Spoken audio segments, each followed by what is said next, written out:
Salut, c'est Marie, professeure de SpaceVT sur Nouvelle Classe. Dans cette vidéo, on va voir ensemble les anomalies de méiose. C'est parti.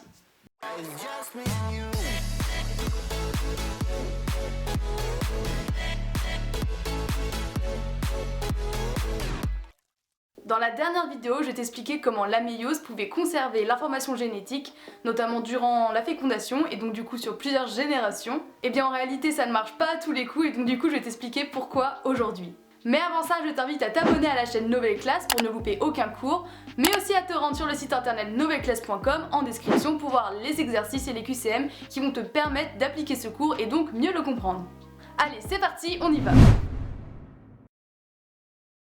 Dans le dernier cours sur la méiose et la fécondation, je t'ai expliqué que la méiose et ses deux divisions amenaient à la création de 4 gamètes.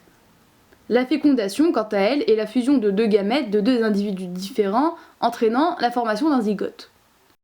Les chromosomes vont ensuite se répliquer, on aura une cellule classique humaine diploïde à chromosome bichromatidien. Tout ça semble parfait, hein?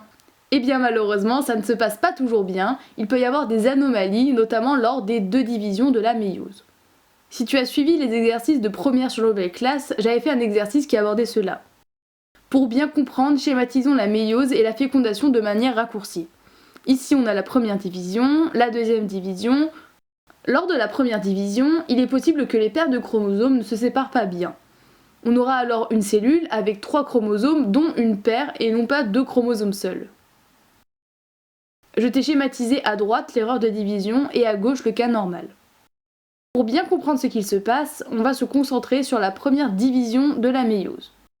Nous avons d'abord la prophase, la métaphase, où les chromosomes se placent de part et d'autre de la cellule. Ici, il est possible que la paire de chromosomes ne se place pas bien et que les deux se placent du même côté.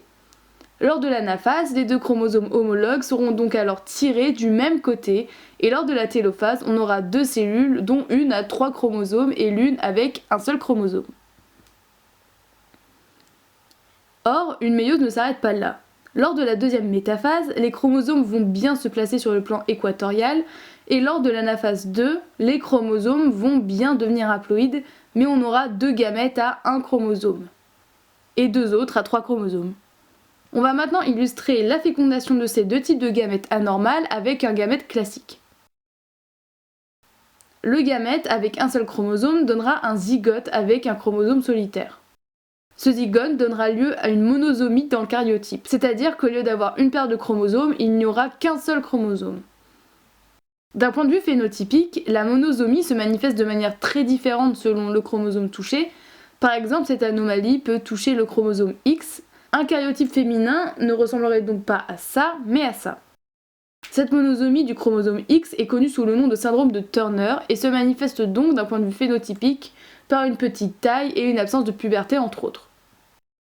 Retournons à nos gamètes. Dans l'autre gamète, avec 3 chromosomes, le chromosome seul va retrouver sa paire lors de la fécondation, mais la paire qui est anormalement présente va se joindre à l'autre chromosome homologue de l'autre gamète.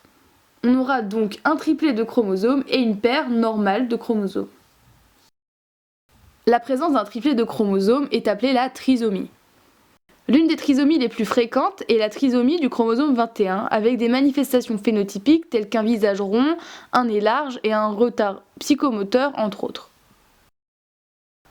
On vient de voir les anomalies ayant lieu lors de la première division, mais il y en a aussi lors de la deuxième division.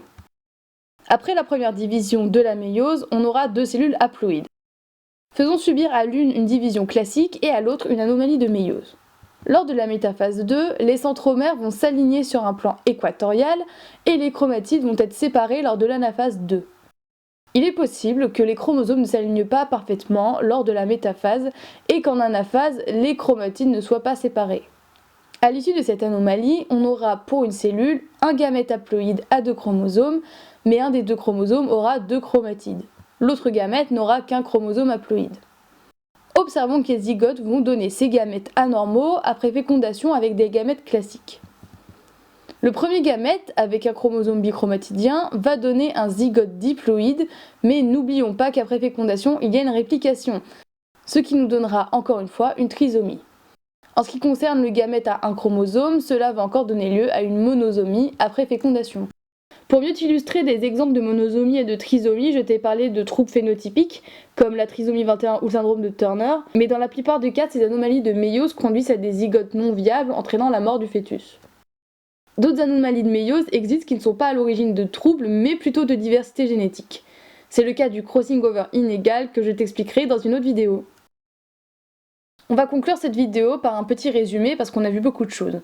Il existe deux types d'anomalies de méiose, les anomalies lors de la première division et les anomalies lors de la deuxième division. Elles ont lieu en anaphase et en télophase.